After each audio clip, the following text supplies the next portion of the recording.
Olá! Você está na plataforma de cursos online da Grande Porte. Eu sou a professora Gabriela e esse é o nosso curso, Lógica de Programação Estruturada. Essa é a nossa segunda aula e hoje nós estudaremos os elementos que são necessários para a gente escrever um algoritmo. Então, variáveis, constantes, instruções de entrada e saída, operadores aritméticos e suas aplicações, e no final vamos construir um algoritmo com lógica de programação sequencial. Vamos começar definindo o conceito de variável.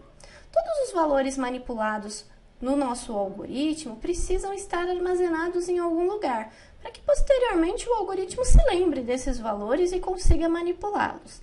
Esses valores precisam estar armazenados em regiões na memória RAM, que nós chamamos de variáveis. Então, a definição: variáveis são regiões na memória RAM que armazenam dados que podem ou não se modificar ao longo da execução do algoritmo.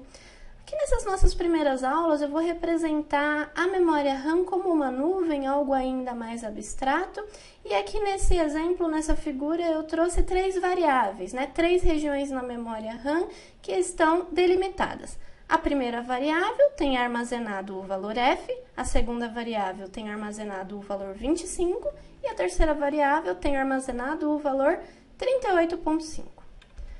Quais são os tipos de dados que eu consigo guardar dentro de uma variável? Bom, cada linguagem de programação vai tratar os tipos de uma maneira diferente.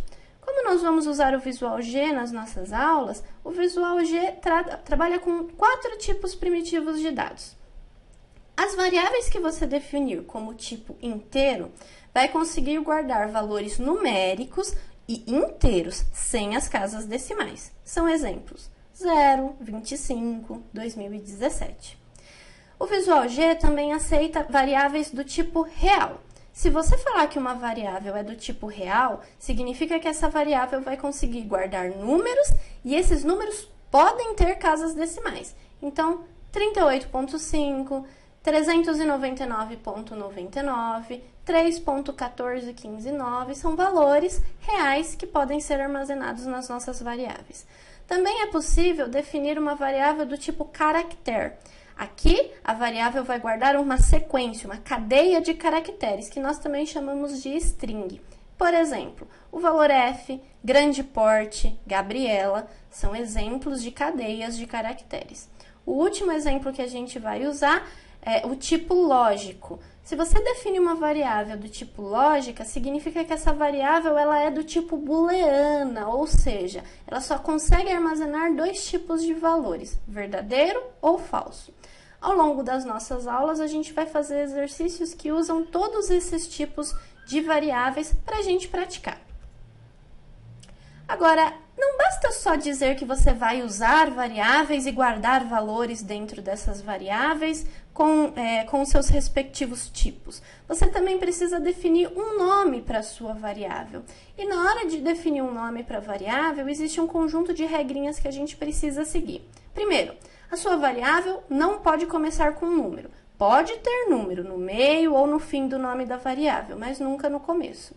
A sua variável, o nome da sua variável não pode conter caracteres especiais. Por exemplo, qualquer tipo de acentuação, hífen, ponto de exclamação, ponto de interrogação e comercial. Esses caracteres especiais não são aceitos. O único caractere especial que a maioria das linguagens costuma aceitar é o underline. Bom, a próxima regra: o nome da sua variável não pode ter espaço em branco. A última regra, que eu chamo de regra de ouro, é que o nome da sua variável precisa ser significativo. Então, na figura do slide passado, onde eu mostrava 3 regiões marcadas na nossa memória RAM, com os valores f, 25, 38.5, agora essas regiões ganharam nome. Então, a variável, a região da memória RAM que guardava o valor f, ganhou o nome sexo. A região na memória RAM que tinha o valor 25 ganhou o nome idade. E a região na memória RAM que tinha o valor 38.5 ganhou o nome temperatura. Segui a regrinha de ouro, dei nome significativo para as minhas variáveis e aí ficou muito mais fácil compreender o que esses valores significam. Aqui na lateral eu coloquei alguns exemplos de nomes que são válidos, que você pode usar para definir a sua variável, e alguns nomes que não são válidos, que estão infringindo algumas dessas regrinhas que a gente viu. Então, em laranja são os exemplos incorretos e em verde os valores corretos. Primeiro exemplo, nota, não é um nome correto para uma variável, porque esse nome começa com um número. Logo abaixo, em verde, nota 1 é um nome correto que você pode usar, porque tem número, mas o número está no final. A variável chamada nome aluno está incorreta porque ela tem um espaço em branco no meio, quebra uma das regrinhas que a gente viu. Agora, a variável nome underline aluno é um nome válido. Salário hífen func é um nome inválido, primeiro porque tem o acento agudo no salário e o hífen para separar as duas palavras, errado. E salário func, tudo junto, o último exemplo, é um nome válido. Então, quando a gente for definir variáveis para os nossos algoritmos, você precisa pensar em quantas variáveis você vai precisar, que tipos de dados elas vão guardar e quais os nomes vocês vão dar para cada uma delas. Além de usar variáveis, os nossos algoritmos também vão usar constantes. As constantes são valores que não se modificam ao longo da execução do nosso algoritmo, e elas se dividem em basicamente dois tipos, numéricas e alfanuméricas. As constantes numéricas são números de qualquer tipo, positivo, negativo, inteiro, real. E o mais legal é que quando você define que a sua constante ela pertence à categoria numérica, significa que você pode fazer contas com esses valores. Então, uma constante numérica pode participar, por exemplo, de um cálculo que você vai fazer no seu algoritmo.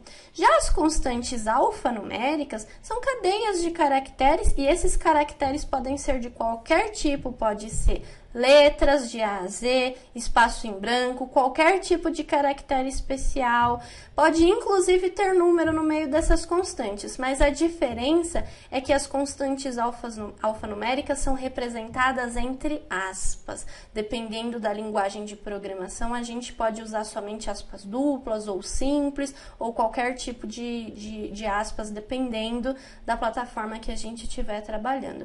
Mas o mais importante é que quando você define uma constante como pertencente ao tipo alfanumérica, essa constante ela vai ser tratada como um texto.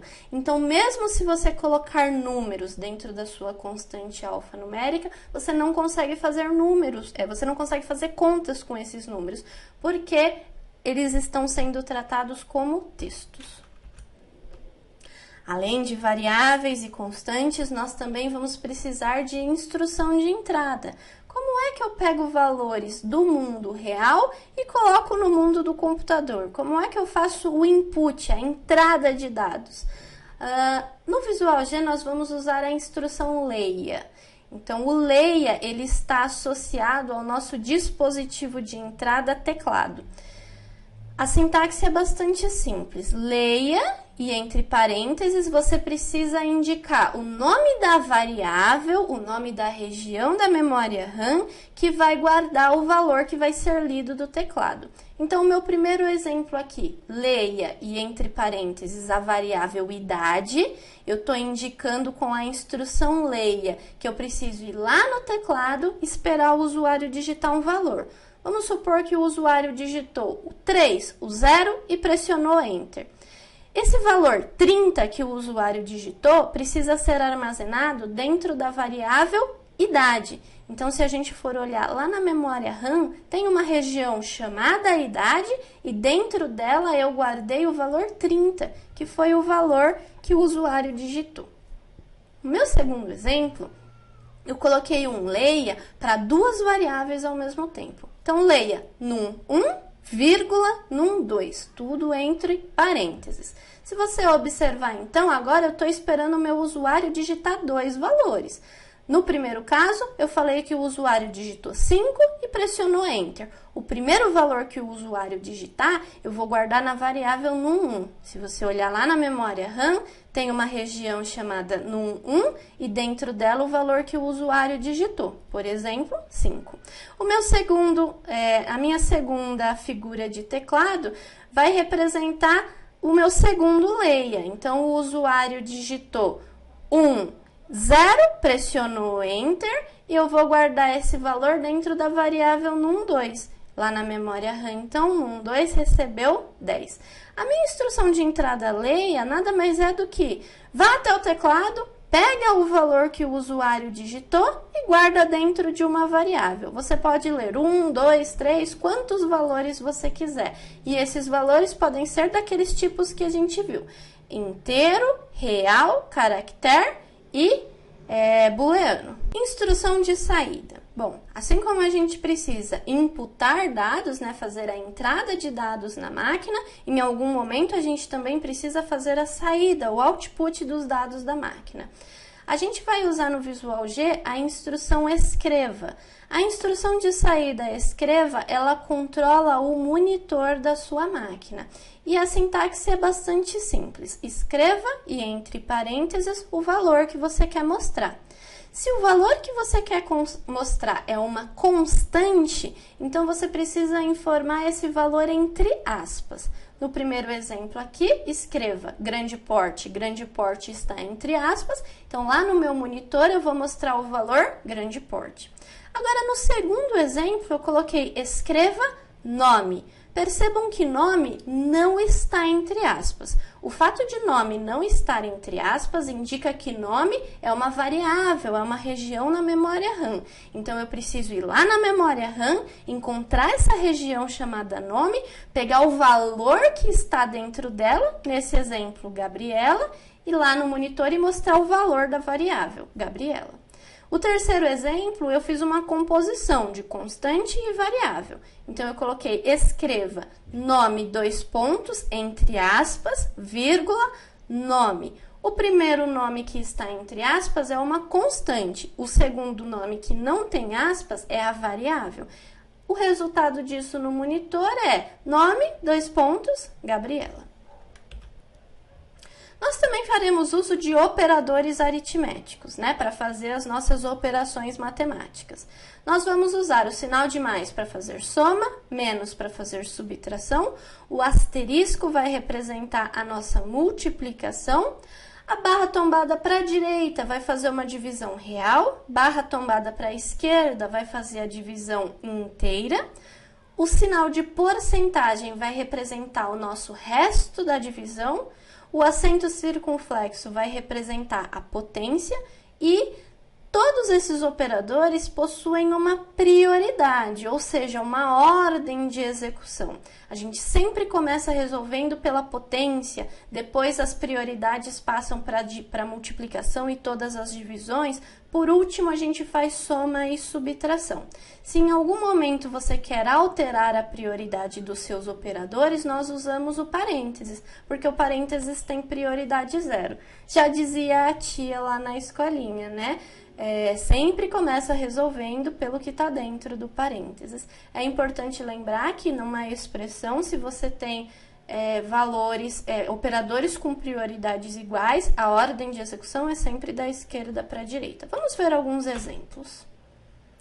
O primeiro exemplo, então, a variável resulte 1 vai receber. Percebam que o meu operador de atribuição no Visual G vai ser representado com uma flecha, indicando a variável que recebe o resultado da conta, 2 mais 3 vezes 2.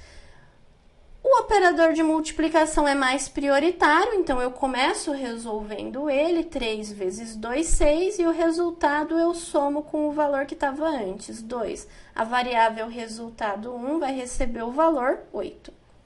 Segundo exemplo, eu estou alterando a prioridade do operador. Eu quero primeiro fazer a soma e depois a multiplicação. Então, agora eu começo a minha expressão fazendo 2 mais 3, 5, e o resultado multiplicando por 2. A minha variável resultado 2 vai receber o valor 10. O nosso terceiro exemplo, a variável resultado 3 vai receber 1 menos 2 elevado a 2, divisão real por 2. O operador mais prioritário é a potência, então eu vou fazer 2 elevado a 2, resultado 4. Sobra a subtração e a divisão, o operador mais prioritário é a divisão, então eu faço 4 dividido por 2 vai dar 2. A expressão final é 1 menos 2. 1 menos 2 vai dar menos 1. Variável resultado 3 recebe menos 1. Aqui só para mostrar a diferença, né, entre as divisões. Então, o quarto exemplo, a variável resultado 4 vai receber 13 divisão inteira por 5. 13 divisão inteira por 5 vai pegar o quociente dessa divisão, 2. Enquanto que a variável resultado 5 vai receber o resto da divisão de 13 por 5. Faz a divisão inteira, 13 dividido por 5 dá 2, mas o resto da divisão é 3. Então, a minha variável resultado 5 recebe o valor 3. Aqui o nosso algoritmo, então, que nós usamos como exemplo na aula passada, né? O algoritmo que calcula a média escolar de um aluno, representado na sintaxe do Visual G, com todos esses elementos que nós estudamos: constantes, variáveis, instrução de entrada e saída e operador aritmético. Então, aqui na primeira linha, eu tenho a instrução algoritmo e o nome desse algoritmo entre aspas, aqui eu chamei esse algoritmo de calc underline média. A instrução var, indicando que eu vou declarar todas as minhas variáveis, falar todas as variáveis que eu vou usar. Nesse caso, nota 1, nota 2 e média, todas pertencentes ao tipo real. Início e fim do algoritmo para delimitar onde entrarão as instruções que compõem a lógica da minha solução. A primeira instrução, escreva, informe a nota 1, solicitando para o usuário uma nota, e aí leia nota 1, para pegar o valor que o usuário digitar no teclado. Escreva, informe a nota 2, para solicitar uma nova nota para o usuário, leia a nota 2, para pegar o valor que o usuário digitar no teclado. Tendo em mãos nota 1 e nota 2, está na hora de calcular a média. Então, a média vai receber a expressão, o resultado da expressão aritmética, nota 1 mais nota 2, divisão real por 2. No final, eu vou mostrar. Escreva, sua média é e o valor da média. Pessoal, esse algoritmo, ele é chamado de algoritmo com lógica de programação sequencial, porque todas as instruções são executadas uma única vez. Na aula que vem, nós faremos um teste de mesa para entender melhor como esse algoritmo funciona.